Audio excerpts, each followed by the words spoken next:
Another tale well calculated to keep you in suspense. The City That Was, written for Suspense by Richard Weil. When you need someone to do a specific type of job, you hire someone specially trained to do that job. After all, this is an age of specialization. But what you may not know is that right now, there are several 100,000 men and women who have received special training and are searching for employment. Now, these folks, many of whom are veterans, have physical handicaps, which actually often makes them better able to fill specific jobs. Does that sound strange? Well, maybe so, but here's the explanation. These men and women, recognizing their shortcomings, have sought and received special rehabilitation and training in specific areas of work. They are highly skilled because they've been taught to make best use of the physical and mental abilities they possess. So if you're looking for help, contact your state employment service and ask about physically handicapped workers. Employing the physically handicapped is good business.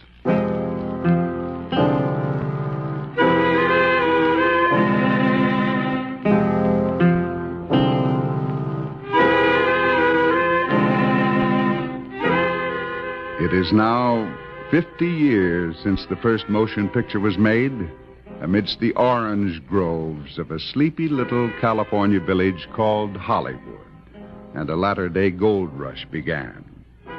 Hollywood quickly became a sprawling, brawling boom town, and true to the tradition of the western frontier, a tradition it helped to create and has fondly fostered, Hollywood lived violently. And not a few of its citizens died violently, with and sometimes without their boots on. The stakes were high, worldwide fame, an undreamt of fortune. And the passions that poured onto the silver screen sometimes spilled over into private lives, with lethal results. In a moment, The City That Was, by Richard Weil.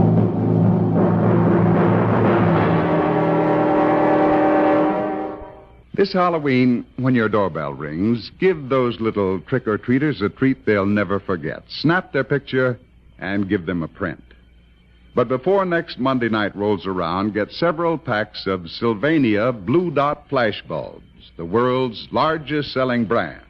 Because only with Flash can you catch all the fun and color of Halloween. Only with Flash can you get all the clear, sharp details. What's more, flash bulbs work with any film, anytime, day or night, anywhere, with any camera. So this week, when you're out shopping, be sure and ask for Sylvania Blue Dot Flash Bulbs. And also ask for your free 32-page flash guide book, designed by Sylvania to help you take better flash pictures. Remember, it's yours free with the purchase of only one pack of Sylvania Blue Dots. But hurry, the witches will be flying before you know it. So get your Sylvania Blue Dot Flash Bulbs today.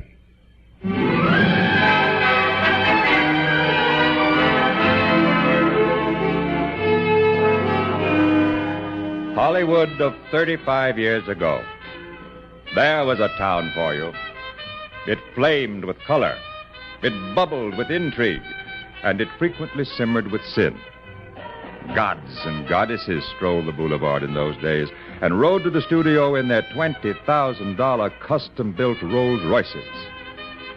It was the era of Valentino and Mabel Normand and Wallace Reed, of Barbara Lamar and William Desmond Taylor and William S. Hart, and the great vamps, Nita Naldi, Pola Negre, Peter Barra.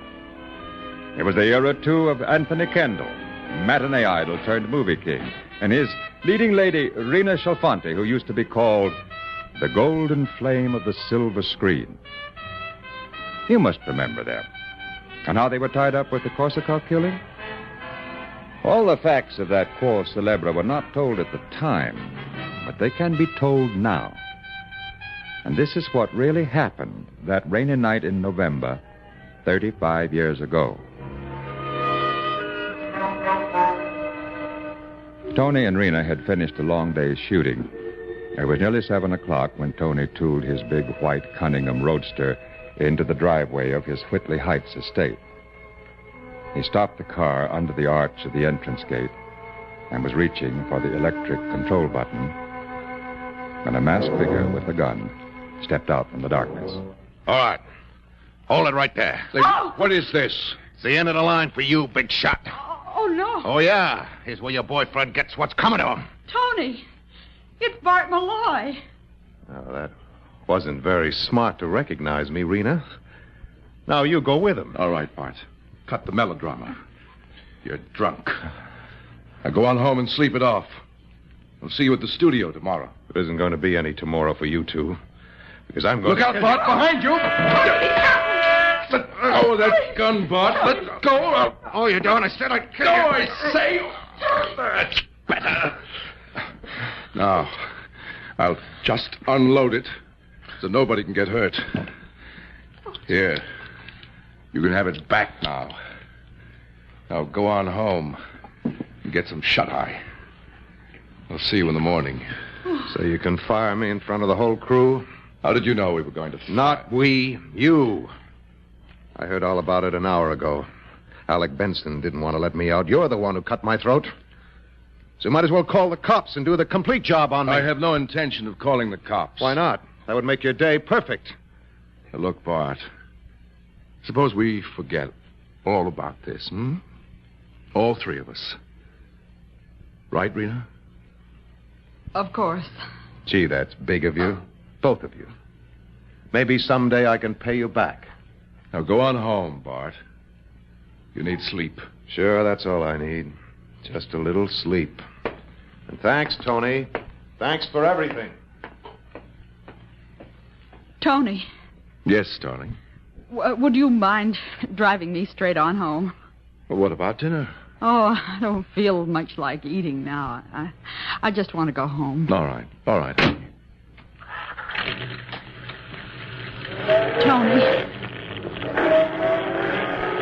Tony, why did you put Barton on the picture in the first place? He was on the skits. There wasn't a casting director in town who'd hire him. You and your big heart. Don't you know that the surest way to make a man hate you is to do him a kindness? Maybe. But he promised he'd go on the wagon. So the first day, he showed up pink-eyed as a rabbit and chewing cloves to camouflage the smell of whiskey. He's always chewed cloves as long as I've known him. Sure he has. It's the trademark of an alcoholic. Tony, you know, he scares me. Nah, don't be silly, darling. Bart may be a lush, but he's not a murderer.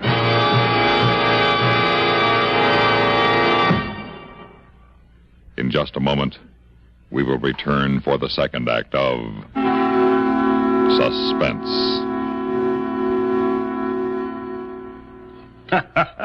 So people come in to me and they say, Otto, you were once a great chef. Because I am now selling meat in my butcher shop, one sometimes forgets I know lots about cooking meat, too. So I'll let you in on a little cooking secret of mine. French's Worcestershire sauce. Aha!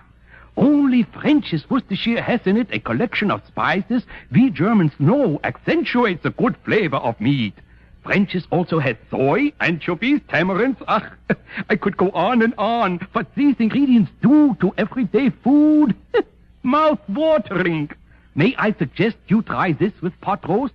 Add 1 tablespoon French's Worcestershire to each cup of gravy. Ach, would you believe the difference? With French's, you really spark up your meals. And people will say, my goodness, but you're a wonderful cook. Just as they used to say to me.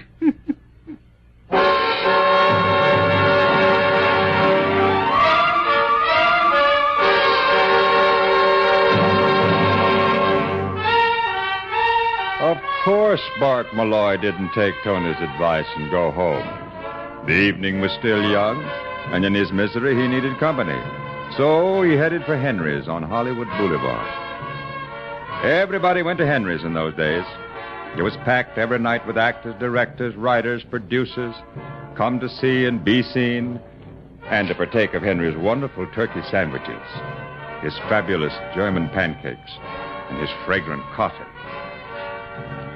Malloy is downing cup after cup of it now, each one generously laced with whiskey from his hip flask. Also, he's airing his grievances to Fritz, the friendly waiter who knows him well. So, I take a drink. One measly drink. Yeah. And he tosses me off the picture. He's a louse, that's what he is. Star-spangled louse. Nein, Mr. Malloy, das ist nicht so. Mr. Kendall's a fine gentleman, a real fine gentleman. Yeah. Well, I'll tell you something, Fritz. I'm going to fix your fine gentleman's wagon for him if it's the last thing I ever do. Oh, you shouldn't say such things, Mr. Malloy, especially such a time as this. Just so soon as he's finished his picture, he and Miss Alfante will be... I know. Maybe I ought to figure out a nice present for him, huh? That sounds better, Mr. Malloy. You know something? I always thought Miss Alfante would marry that Russian director. What's his name? Korsakov. Oh, yeah. Sergei Korsakov, yeah. Sure, we're crazy about each other until Tony came along. Fritz, huh? You may not know, but you just gave me a terrific idea.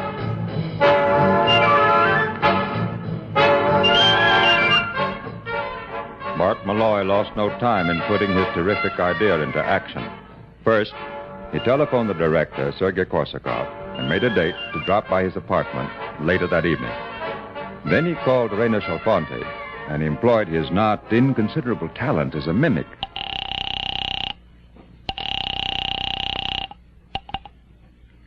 Hello? Hello, this is Hollywood 2749. Yes, it is.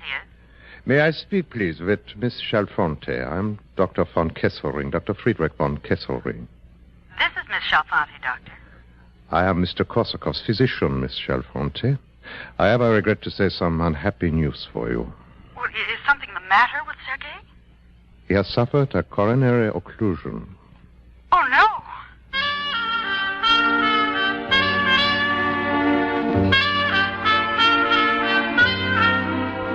Malloy counted on the rainy streets and the fact that Rena had to come all the way in from Beverly Hills to give him the time he needed with Korsakov. 5 minutes later, he pulled up in front of the Russian director's house, high in the Hollywood Hills. Well, not exactly in front of the house, for it perched 60 feet above the street and was reached by a private elevator which opened on the sidewalk. Very futuristic, a Hollywood showplace at the time, this hideaway of the mad Russian. Malloy pushed the bell.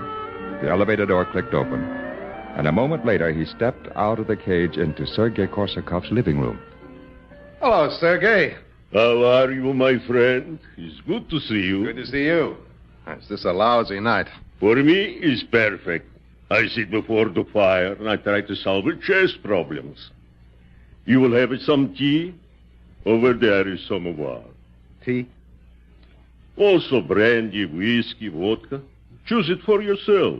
Well, maybe just a little one. You know, to cut the fog. Good. Now, sit down and tell me why you call me. Well, Sergei, I need some advice. I will be glad to. It's like this. I'm going to come out of this picture I'm on with quite a bit of dough. You told me you'd been buying real estate, remember? I have quite a bit of property in Santa Monica. Santa Monica? That's too far out. Like the San Fernando Valley. Can't tell me that people are ever going to go all the way out there. Hey, I thought you said you were going to be alone tonight. I expect no one. Maybe your luck is changing, huh, boy? Well, don't get up. I'll send the elevator back down. And I'll just slip out the service entrance. But I assure you, Bart... I know. Probably your maiden aunt just in from Vladivostok. Just the same, I'll go out the back way so as not to embarrass the lady. You have a dirty mind, my friend. I would suggest that you... Bart, what does it mean? The gun. I guess you might say it means goodbye, Sergei.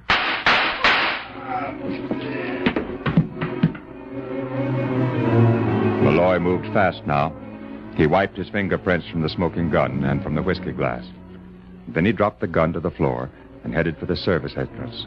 He was gone when the elevator stopped, and Rena walked into the living room to discover Sergei's bullet-riddled body sprawled on the floor. When the police arrived, summoned by a neighbor who heard the shooting, they found her there, gun in hand, kneeling over the body, sobbing over and over. Who did it, Sergei? Who did it? Who did it? Who did it? In a moment, we'll return for the third act of Suspense. Hi, this is Dennis James with a longtime favorite.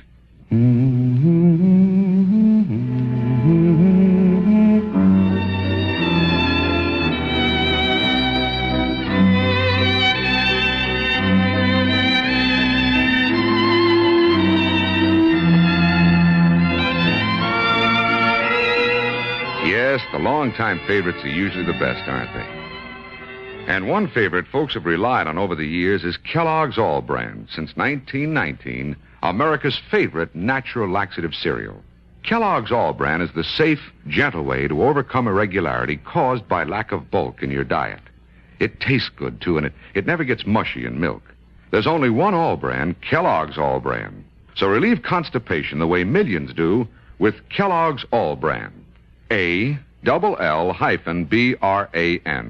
Yes, you're so right to stay regular with Kellogg's All Brand. Try it, okay? Okay.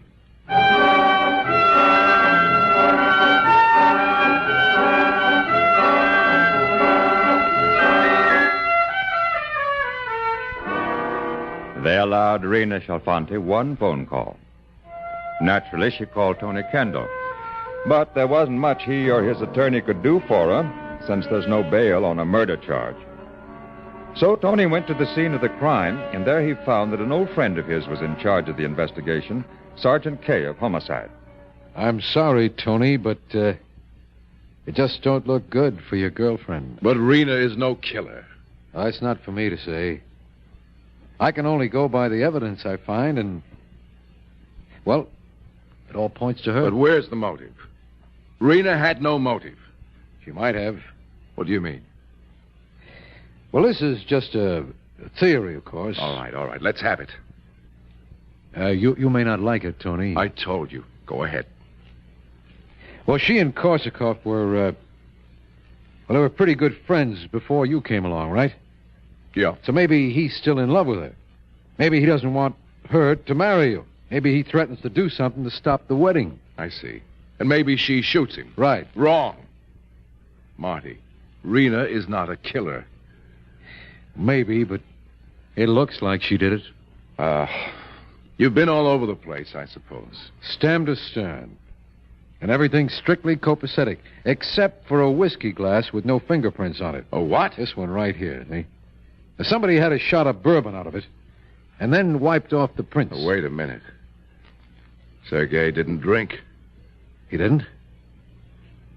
Well, then, maybe your girlfriend... Here we go with that maybe routine again. Now, Marty, for your information, Rena isn't a drinker either. That samovar over there is more in her line.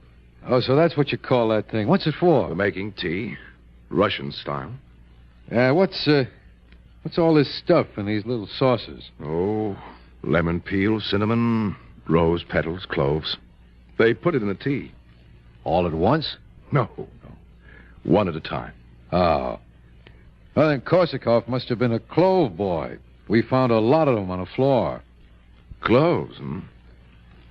And a whiskey glass. Yeah. You got a theory? Maybe I have. What is it? I'll let you know when I've proved it.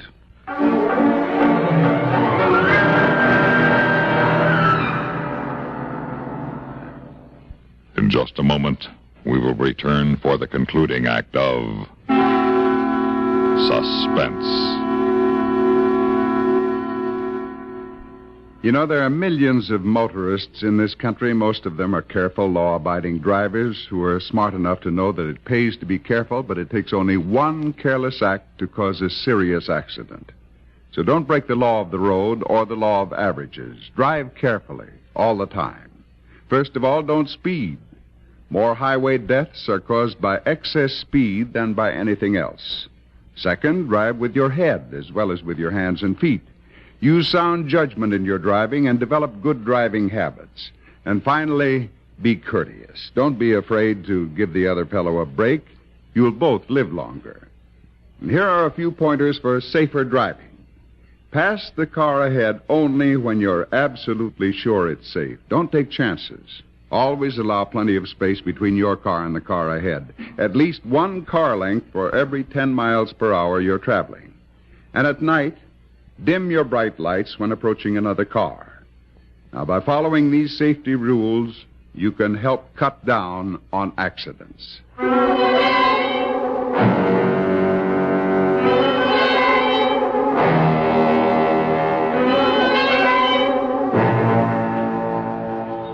Tony Kendall was in makeup and on the set at 8 o'clock the next morning. The cameras were in place, and the lights were all set up for the climax scene of Passion Lost, the big fight scene. Alec Benson, the director, greeted Tony with the long face usually reserved for funerals. Tony, I just heard about Rena. What a terrible... All right. Save your sympathy. She's innocent. Oh, of course. But what's it going to do to our shooting schedule? You're just chock full of compassion, aren't you? Well, I mean... How's the great man this morning? Good morning, Bart. Who's going to lower the boom? You or Alec? Well, Bart... I told you last night we'd forget all about it, Bart. I thought you meant... You're still on the picture, Bart. But, Tony, I've already hired... You heard me, Alec. Tony, I don't know what to say. Then save it. Let's get on with the fight scene. Okay. Now, this has got to top any fight scene that's ever been photographed.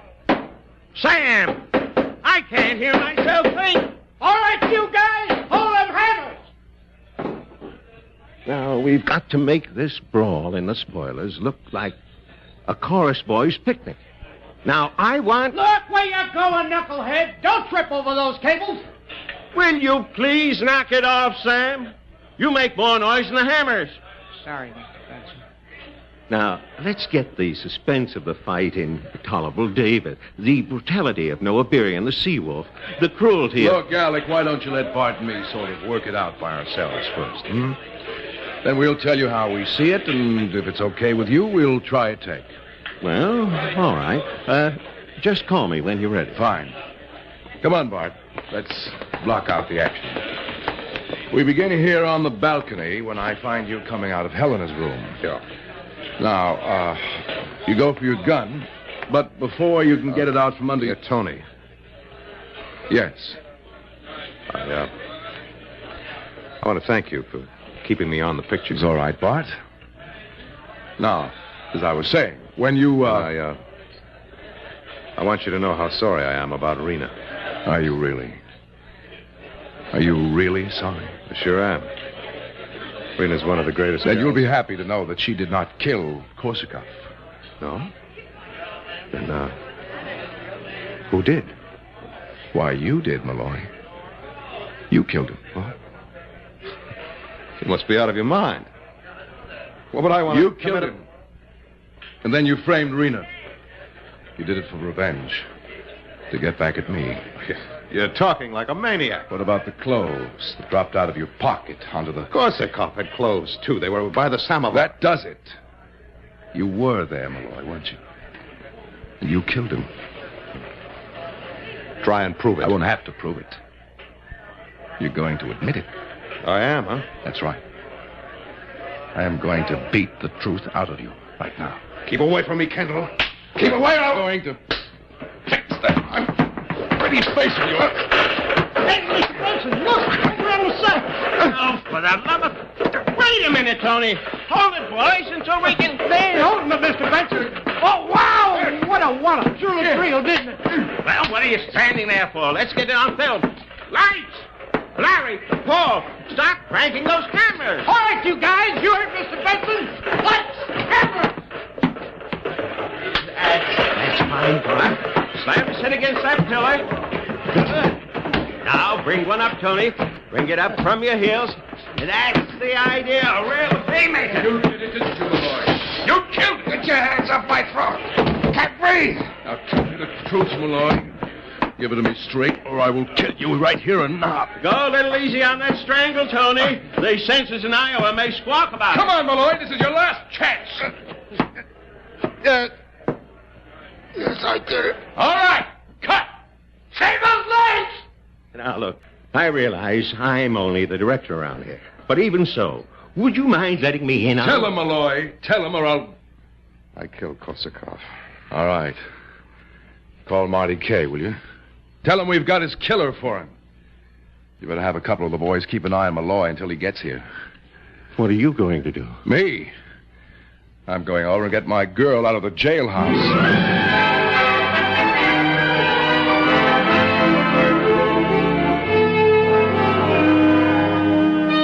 And there you have it, ladies and gentlemen, a story out of the Hollywood of the 20s, the city that was. As you know, Rena and Tony Kendall are still one of the film capital's happiest couples. As a matter of fact, I had tea with them last week. Rena served from a great brass samovar, and I had my choice of sugar and cream and rum, of course. And then there were little china bowls filled with slivers of lemon peel and dried rose petals and sticks of cinnamon. But do you know something strange? There weren't any clothes.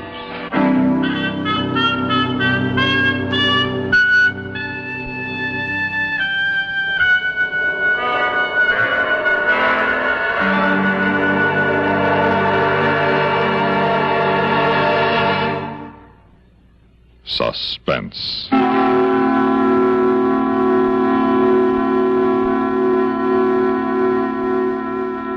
You have been listening to The City That Was, written for Suspense by Richard Weil.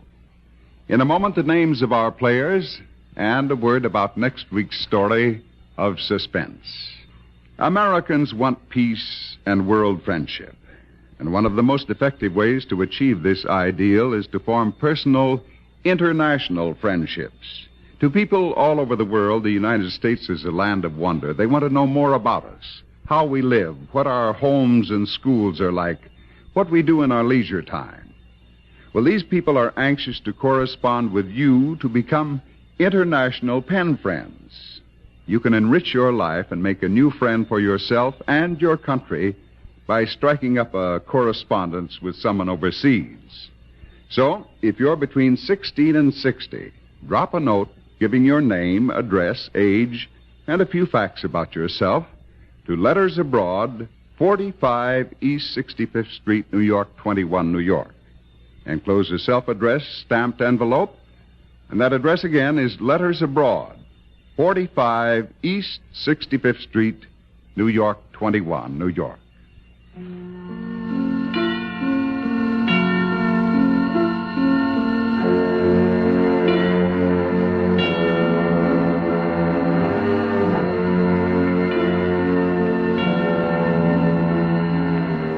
Heard in tonight's story were House Jameson as the narrator, Michael Caine as Bart Malloy, Martha Greenhouse as Rena, Bernard Grant as Kendall, and also included in the cast were Danny Ocko, Sam Raskin, and George Petrie.